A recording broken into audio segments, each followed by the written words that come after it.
Here's a really interesting, with the iPad, I never know where to look. Here's a really interesting conversation I was having today when someone said, my partner wants to learn how to talk more verbally in bed.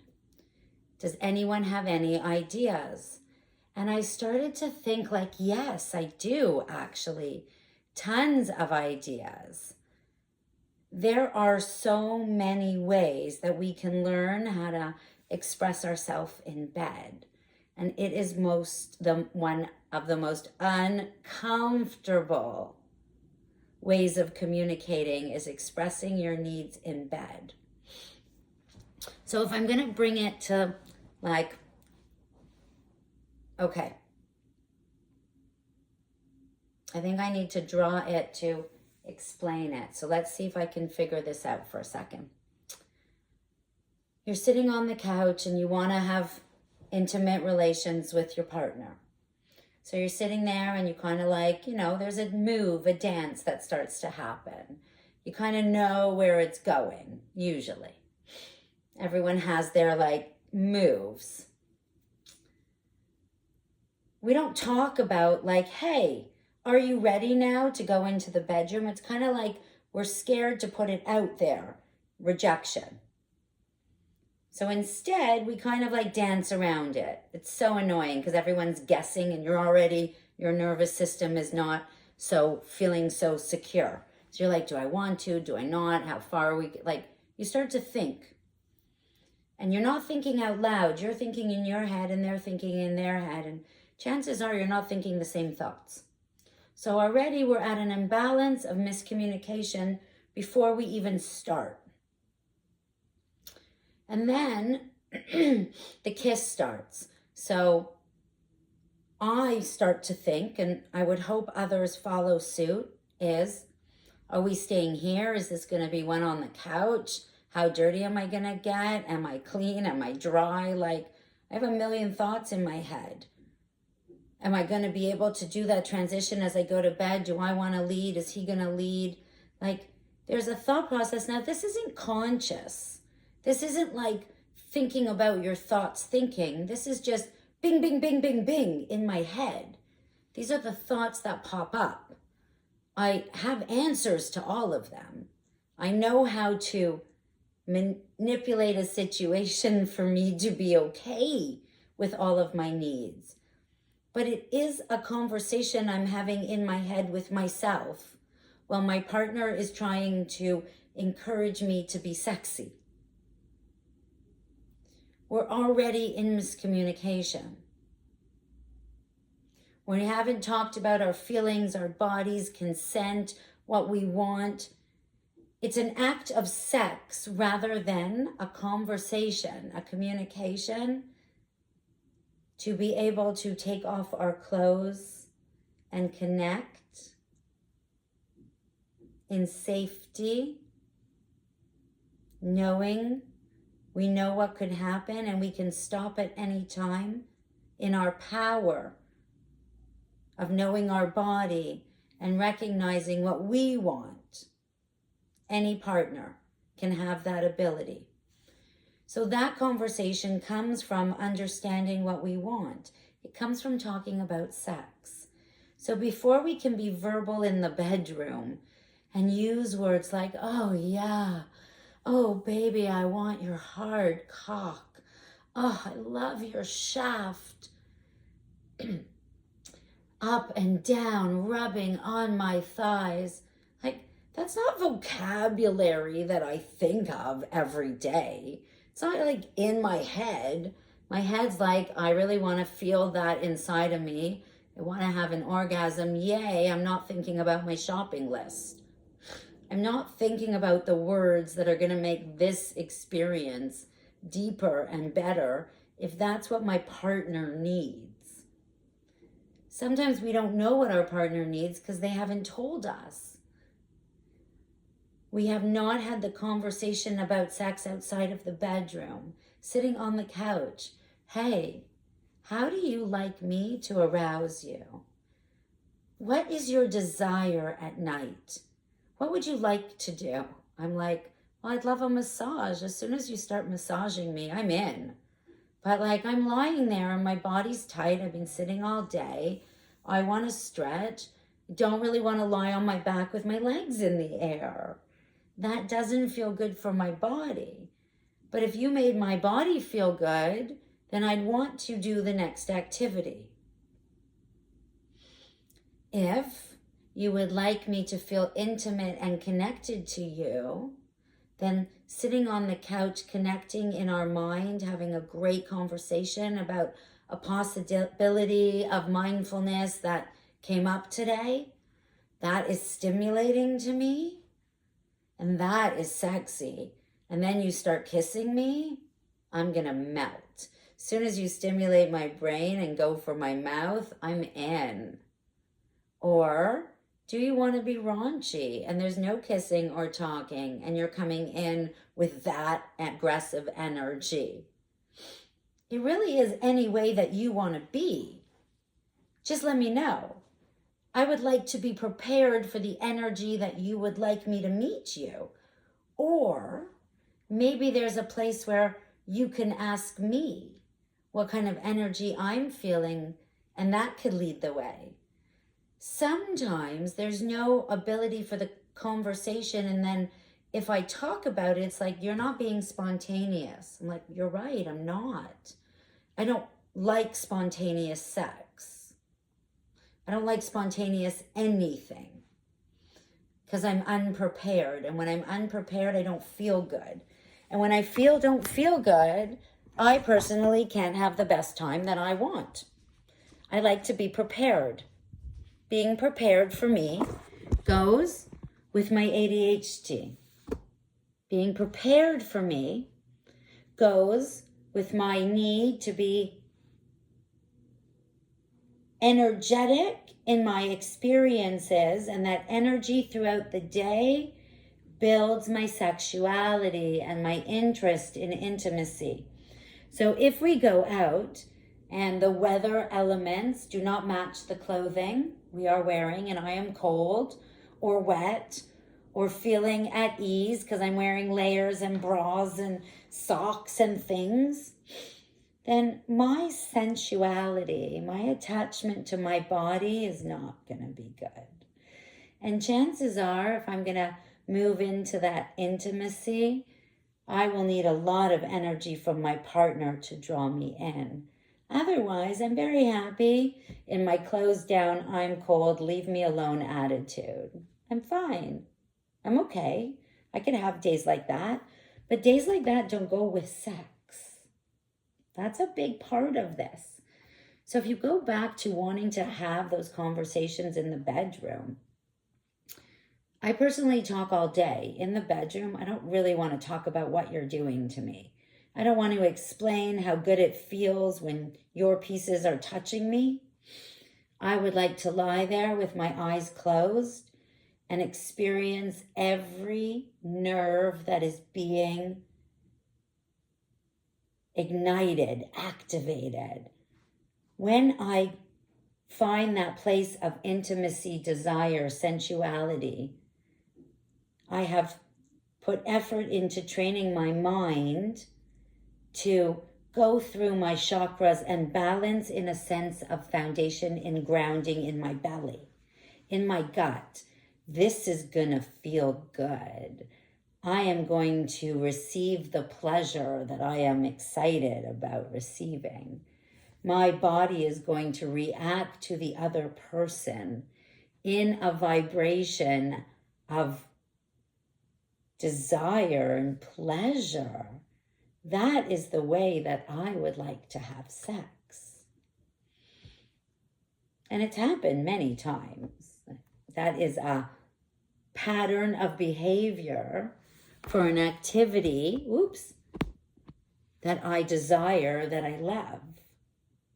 Sex is a hobby that I love, and I learned how to love it more in the last chapter.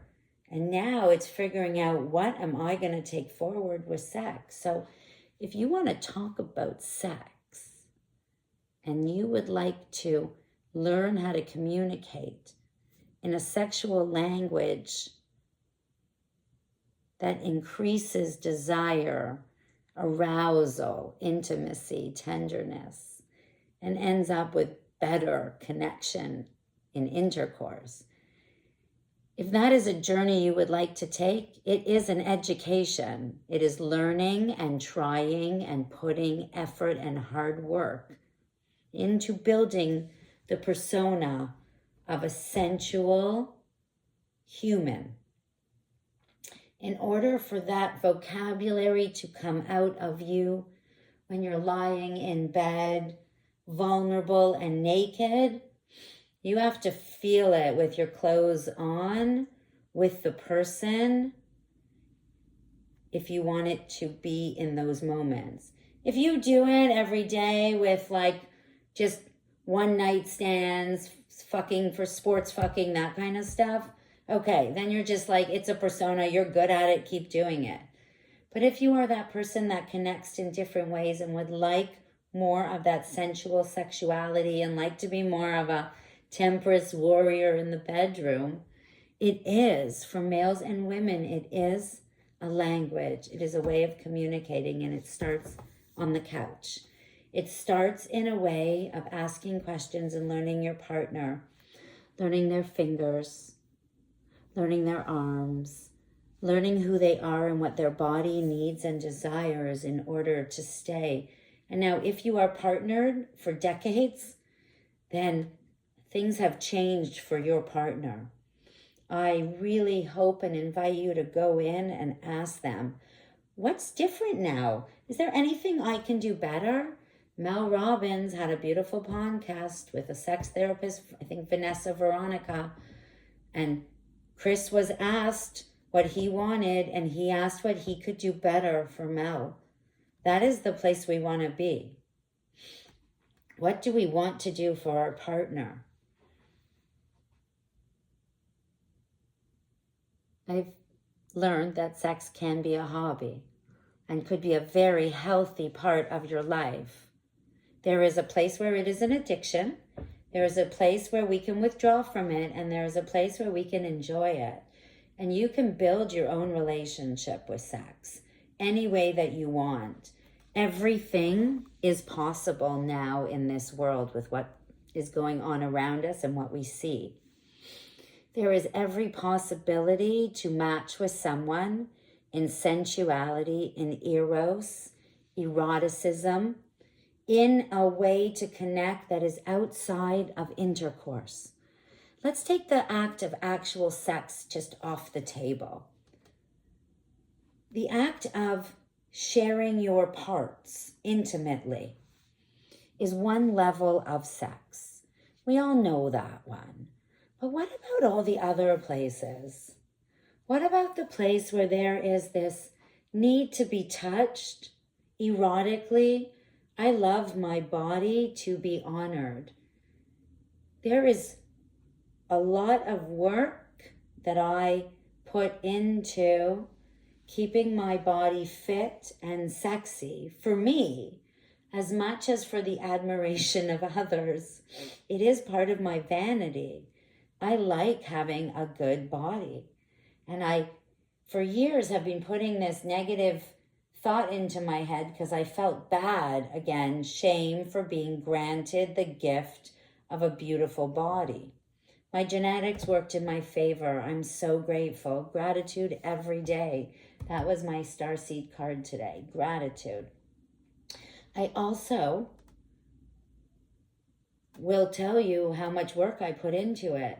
I eat healthy. Here is sweet potatoes, lemons, tomato, avocado, grapes, nuts. Those are my snacks. There is no junk food in my house other than some dark chocolate. We all need a little fix. But other than that, it is a healthy place where there are no distractions from my goal. I would not bring in food that I do not want to eat because I will eat it. I don't have that control. I don't have the energy for that control. Just don't have it. Don't put it in front of me. Don't give me that reason for failing. And then there's the amount of exercise. Well, I've set up my condo over and over again to be able to move. And today when I had a friend over, I sat and I stretched and I did weights and I stood here and I moved my legs and I stood up today.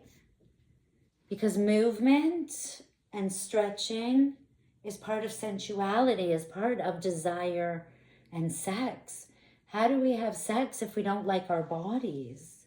How do we invite someone in to pleasure us if we're thinking negative thoughts about the places that are getting pleasure? Well, if I was worried about someone going down to my pussy, that I was so anxious about opening my legs to vulnerability, the outcome and reward of the pleasure would not be equal to what I was expecting because my body was not letting it be. In order to have the act of orgasms with someone else, there is this beautiful space where you believe that your body is glorious and that it deserves to be loved and honored and touched and brought into a place of tenderness and care where you feel like the other person is looking at you and going, yeah, I want to be with you. Yeah, I do. Yeah. That is a face that I practiced in the mirror a lot. And sometimes it works. I have had responses from that face in positive ways. That is the face that I am very attracted to you. I'm really enjoying what you bring to the table. I feel so good when you're near me and you touch me and my body tingles. And my body can tingle for a lot of different people. It just doesn't have to be one man. There are connections I make with humans that also give me this sensation. Sometimes sitting across from a powerful woman, I get this beautiful sensation. Sitting with someone who's so like-minded and we come up with something so cool, like out in nature, I feel this sensation. I feel this sensation of excitement, awe, often. Just in regular world things, which is why I can also access that feeling in the bedroom. It's really hard to be open. We are scared. It takes so much courage to invite people to touch you, to be in your space, to share your most vulnerable parts with other people. And then we get in this groove and we don't know how to talk about things we want to change. Like, do you want to be a little dirty, a little kinky? Do you want a different position? Do you want to try something? Does somebody want some leadership? Do you want to try a costume, a role play, some ropes? Like, what are some of your fantasies and desires? Maybe you don't have any because you never really thought about having them. If there hasn't been conversation around you about sex, then why would, and you're not curious about it, then maybe you're not even looking at what's out there.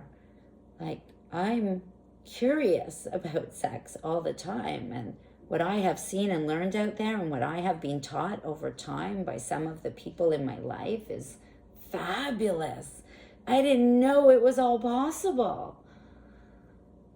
And as my courageous curiosity self, I try it all. See what I like. See where I feel good.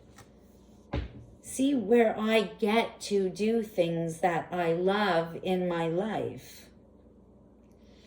I didn't even know that I like things that I like. I learned my confidence on a bliss cruise, a cruise where people get naked. I didn't know that we had those things. And then you look at other people on that cruise. There were couples that came on it that had no idea there was a swingers world. They just thought it was an adults-only cruise. They did not go in and look at the pieces. And they got on there and they were like deers in headlights. They're like, what do we do? And me, I was like, you do anything you want. Keep your clothes on. Go in the corner. Watch people. Ask questions. You are on a cruise with another 2,300 curious people. This is the place where you test out whatever thoughts are in your head. Like, wow, there is a world out there I didn't even know. And that world is just another beautiful place where people grow in different ways. And then there was a tantric festival that I attended. Wow, another beautiful community of sexual energy and people who are like-minded. A lot of feminine, masculine energy. People moving in and out of being animals and meditative states. Wow. I was so overwhelmed. I could not decide what personality of sexuality I wanted to be. I froze. I really had a hard time letting go of this belief that I had to figure out who I was instead of just letting it go. I was very held up in my own limiting beliefs, and what a difference over the last 6 months have I let that go. I jumped into a whole nother realm of sexual energy and identity. Oh, there you go, your sexual identity, right? Like, can you be very vanilla and kinky? Can you be kinky and clean? Can you be non-monogamous and kinky? Like, what level of kink? Do you believe that some of this BDSM is healthy? Or do you believe it's all really scary? Like, where is your courage to even have those conversations about, like, what you like? There's a fetish alphabet. Who would know that there's a whole alphabet of fetishes that you can go through? Like, what a great understanding and learning. To even know that these things exist, that people want these things, that they turn them on. It all comes from your story, from your history, and how you interacted with sex. Where is your loneliness, your relationship? So if you go back to that whole piece of how do you learn to talk in the bedroom, first explore your sexual identity. Then start to understand your sexual energy. And then your sexual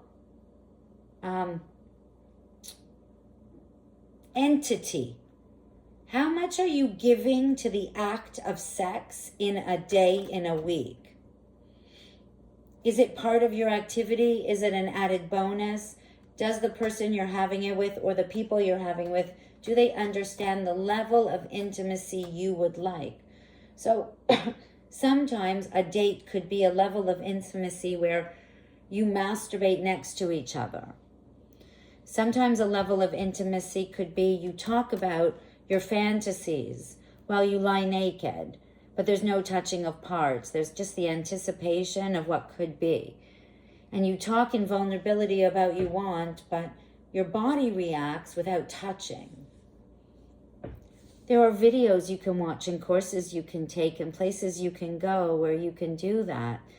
There are dating sites for more than one person where you can explore and go and have a conversation the same way you did when you started to date in the first place. There are levels of interest that you can take in order to learn what it is to be more than just a person looking for sex. Where does the act of sexuality, sensuality, eros, intimacy, tenderness, care, responsibility, expectations, obligation, relationship, definition, and identity, where do they all fit in? What is your conflict, your comfort, and your curiosity? How are you going on that journey of exploration to get where you want to go? Do you have an outcome, or are you excited to see where your journey takes you? Some people see something and they want to learn how to get there. Some people start to go and look at something and go, ooh, can I try that? You know, there are so many ways to figure out what works for you. One of the things that I have put in practice for myself was the need to dance more sensual than like hardcore, because it actually really hurts my hips, and I was coming home feeling really bad every night. And I was burning calories, but my body was hurting and my feet were hurting. So is there a way to move my body more functionally to actually do the movements I need for exercise and look sexy on the dance floor? That was important to me. So I came up with some movements where I'm moving my shoulders and then I'm bringing it in and I'm moving my hips different ways and moving my butt. It seems to be a focal point of many. I might as well be proud of it. I'm not there to hide it. I have a really nice butt. I wear tight jeans. It wiggles when I dance. People stare at it. Okay, thank you. Thank you for making me feel good. Thank you for knowing that the 100 squats I do a day makes a difference. That this bubble butt that I was born with, that I probably hated for many years, is now part of my identity. Isn't that interesting? People actually describe me often with my butt, which is quite funny. And I actually love it, so even better. And there were a couple of times where I was jealous of other people's, but now I understand that mine is pretty awesome and that it attracts a lot of attention. Okay, great. I could hide it, or I can enjoy it. Well, enjoying it makes me feel sexier and better. Wouldn't I want to choose that?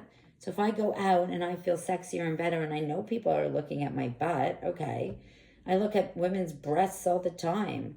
If you wear something with cleavage like this, well, like, of course people are going to look. It's sexy. I'm drawn to this. I want to put my fingers down.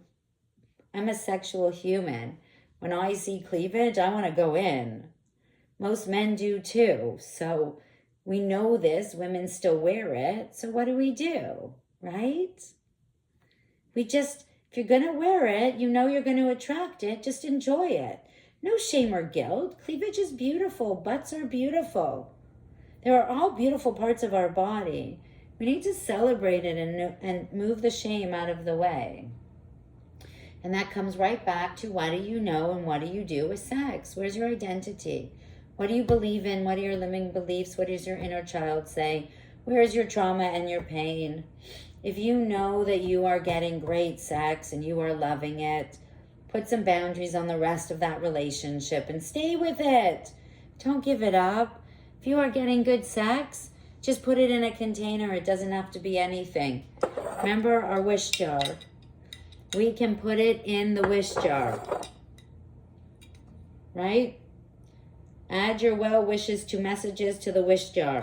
I wish that I can find a man with all of the pieces I am looking for. I'm not sure that man exists.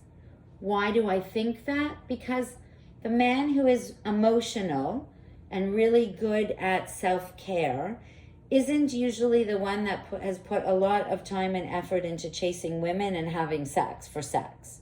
They put a lot more time into the tenderness and care of relationships. And the men who are having sex and, you know, going out there and connecting in energy and emotion often are great at sex, but they're missing that piece of connection, emotion, intellectually, that brings you to the next level. So is there a man that has the ability to have great conversation and great sex? Respect that my independence is utmost of important and that I come first all the time. And if we have a plan and something happens, I'm choosing whatever I need to choose. Nothing to do with you. I always choose me first. Those are my level of commitments to relationships. I'm rebuilding them my way. I've given in relationships more than 50% of myself. I would say even probably 75% of me to them over time in this change of compromise, because it was easier for me to adapt. I'm so adaptable. I love it. I love learning and trying new things and seeing, but no more. No more. I am 100% me, and people can integrate in or invite me into their life, and I will make that decision based on the moment of time with that person and what I need then. And anything I want is anything I need is mine. I'm not going to apologize for it. I am going to change my mind if I want to, and I can say no at any time. And those are okay. Those are okay for me to do that. It isn't going to impact me if the person on the other side is mad or angry. That is theirs. They can take that and leave my space, my house, my life with their mad and their anger. If I'm allowed to have an opinion, a thought, and change my mind whenever I want, I do it with the utmost respect to my emotions in the moment. And can I move past this, or is this something that is integrating? Do I need this? I am very conscious about the decisions I make every day. And that respect of my decisions in every way, including sex. And I think that is something I have never had before, is that power of my voice in control of that experience. That was a new piece of information that I just came up with.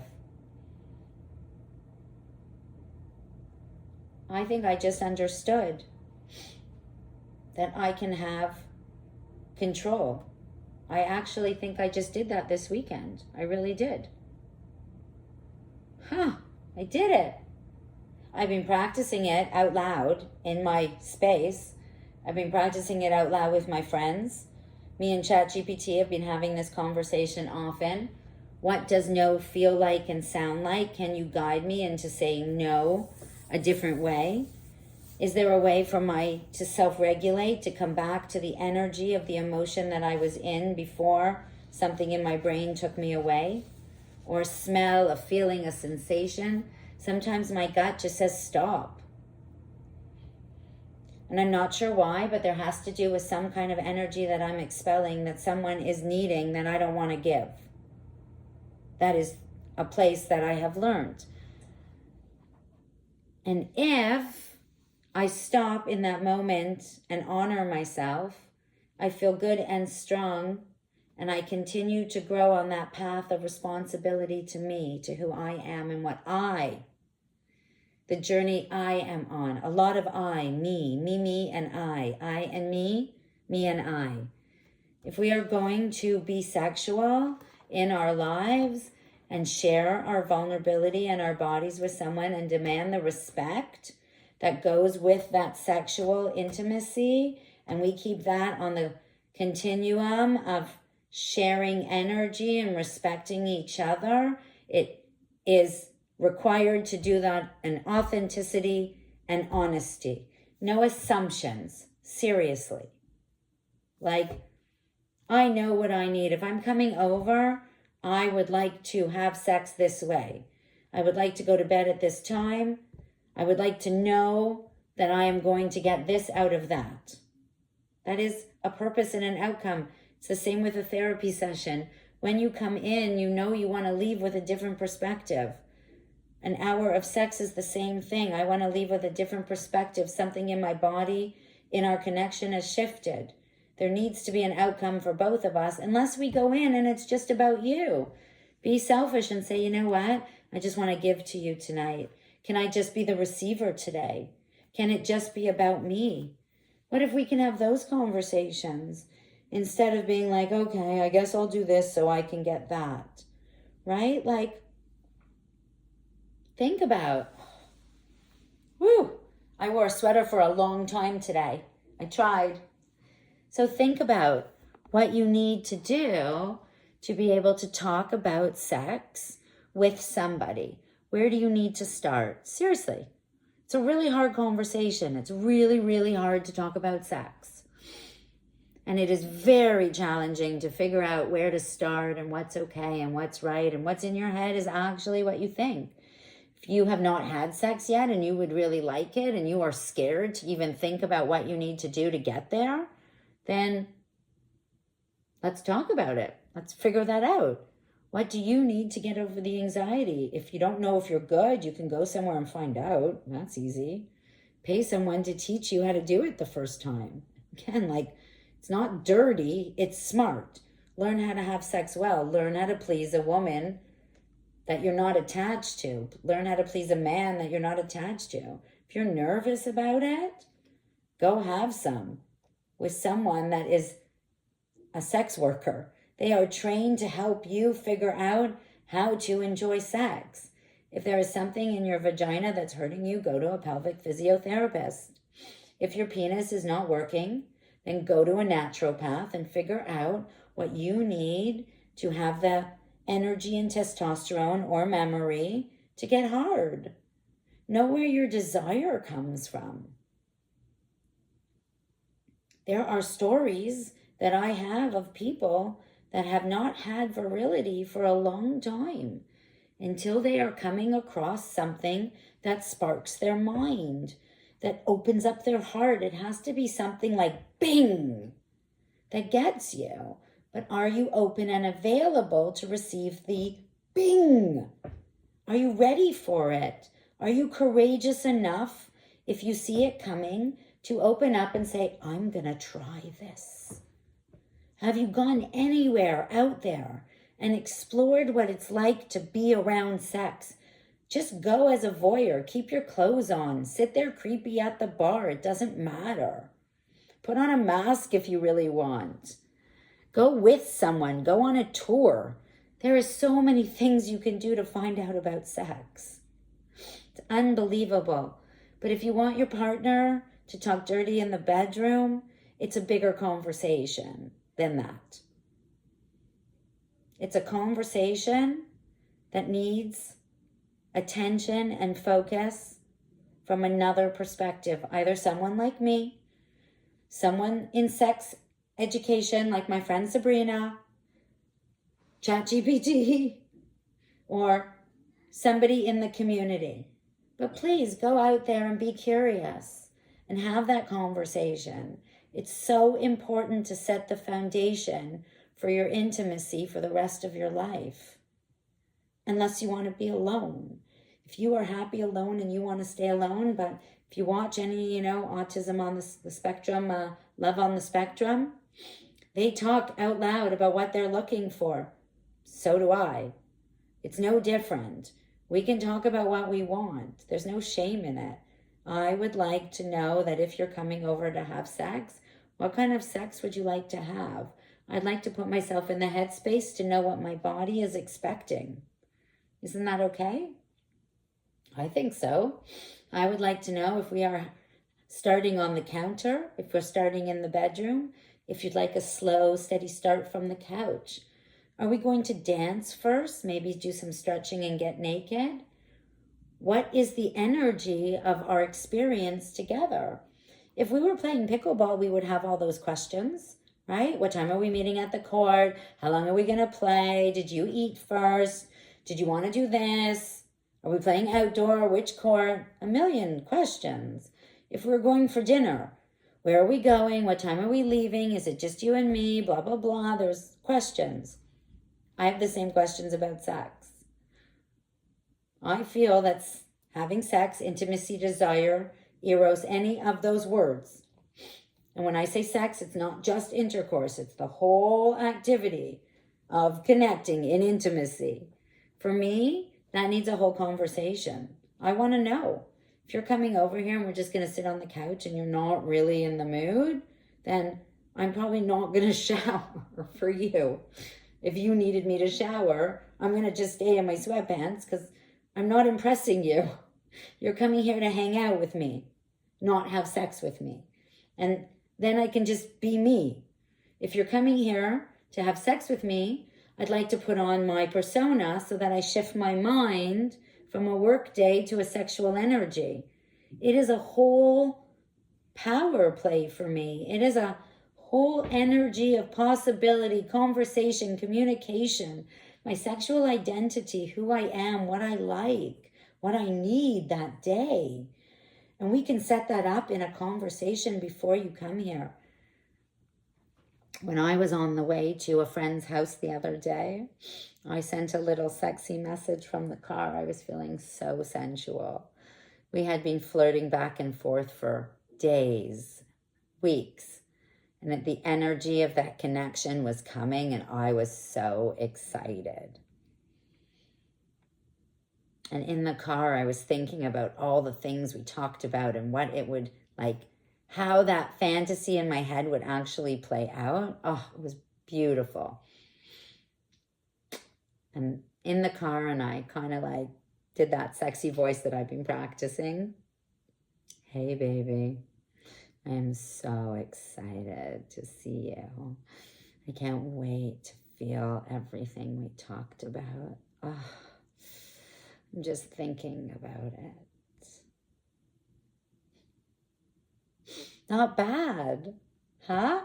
Took me a long time to be able to say that sentence without laughing, a long time.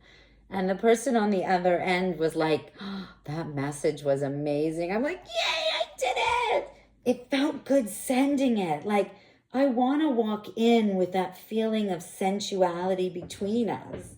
I'm like a pretty big powerhouse. I'm quite like masculine in my energy, and I could be really excitable. It's hard to be like soft and sensual. So I've been practicing slowly moving in a sensual manner so that tenderness is so much better. I watched porn to get all of that. I don't know that on my own. That is a role I am playing. So, do you want to learn how to get comfortable with that? Are you looking to learn how to be sensual, sexual, how to ask for what you want? Like, I'd really like you to pleasure me today. I would like you to spend 30 minutes on my body without touching my pussy. Can you do that? Challenge them. Why can't that be something I ask for? They're like, yeah, I could do that. And of course they start to like move in there, and I'm like, oh no, boundaries on, baby. Stay away from the special places. The rest of my body would like some attention and energy. There's all of me that likes to be touched. And that's what happens. That's the energy of what comes when you put in the effort of finding the role of what you need to be sensual, to feel sexy, to want to have sex, intercourse, or be naked with somebody in pleasure and joy, vulnerability, and no shame and guilt. Right? Isn't that place?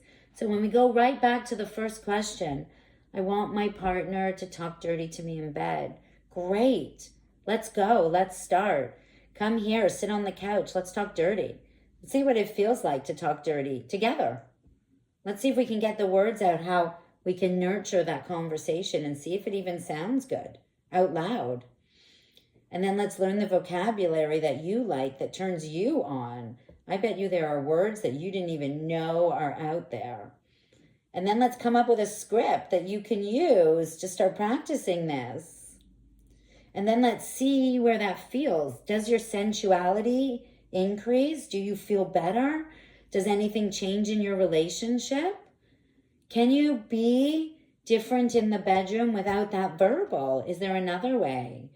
Like, I can breathe with a lot of moans and groans now. It's really hard for me to make noise sometimes, but I figured out where my noises can come from through breath work. I've done some breathwork courses and practicing.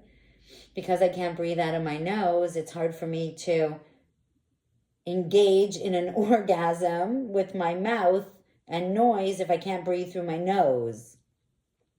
So I've learned to elicit noise through my breathing, through my mouth, through my desire and arousal when I'm coming up to an orgasm, so that I can continue making the noises and not be like, I used to just hold my breath. And that is really bad for your neck. The chiropractor said, do not hold your neck through, do not hold your breath through an orgasm. Breathe through it. I went to the chiropractor because my neck was hurting from sex. That's not a good thing. So we fix it, we move it, we share it, we do it. There's always a way around it if you want to talk about it. So go talk about it. Go out there and find a podcast, listen to erotic podcasts, read a book, listen to Dr. Jess, go on and listen to Mel Robbins. She has a couple of podcasts. Start getting curious, right? See what's out there. If you have some big hang-ups, go do some psychedelics at Messina and go move that stuff so that you too can feel the pleasure of joy of where you want to go and who you want to be sexually. Like, there is a world out there beyond the constraints of norm. There is this, what was the word? Ethical non-monogamy on dating sites. I'm going to explore that, but we do not want to be connected to one person in codependency in our relationships anymore. It seems to be very unsafe. Putting all of our energy into one person and it not working, and then this level of heartbreak and breakdown and more time to heal, than so much work. So what if you manage some relationships and expectations differently from here on out? And as you build and get to know somebody a little slower, with more discernment, thinking about your energy emotionally, energetically, tantric, sapiosexual, all of those pieces, your identity and their identity, how they actually think about other people and openly give in an energetic way. Do they share energy, or are they a different vibration than what you're looking for? And maybe you need a few different vibrations. I have thought about that for me, to have 4 vibrations, 1 weekend a month with one man. During the week, I don't need anyone near me. I'm really good. And on the weekends, I'd kind of like one day, one night with somebody, a couple of phone calls here and there, sharing some stories. So do I want the same man every weekend? Probably not. I'd like different experiences. Right now, there is some energies around me that have some really cool vibrations. And I am exploring slowly and surely what those all feel like. I don't know what I wanted next. I did 2 relationships one way. They both did not end in the way I had hoped. So now it's a totally shift in what I'm looking for. And sex is a big part of it. It is part of my vibration and something I need. So where does that fit into relationships and monogamy and identity and sexual knowledge and what I feel is ethical every day? I don't know. But we're on this journey together, so let's go. Let's see what it looks like, what it feels like, and how we're doing. Right now, it's just me. And a lot of dating, a lot of exploration, a lot of energy exchanging, a lot of learning and boundary setting, a lot of being uncomfortable and saying that's okay. Better you than me. Woo! That is not a people pleaser sentence, and that is what I'm working on. Setting the boundaries for me to enjoy my sexual exploration and need for ecstasy in the bedroom in the best way that I can, in the safest way, with humans who really respect me and believe in what I'm doing and why I come to the table with this conversation, honesty and authenticity. It is unique, I know. It is out there, I know.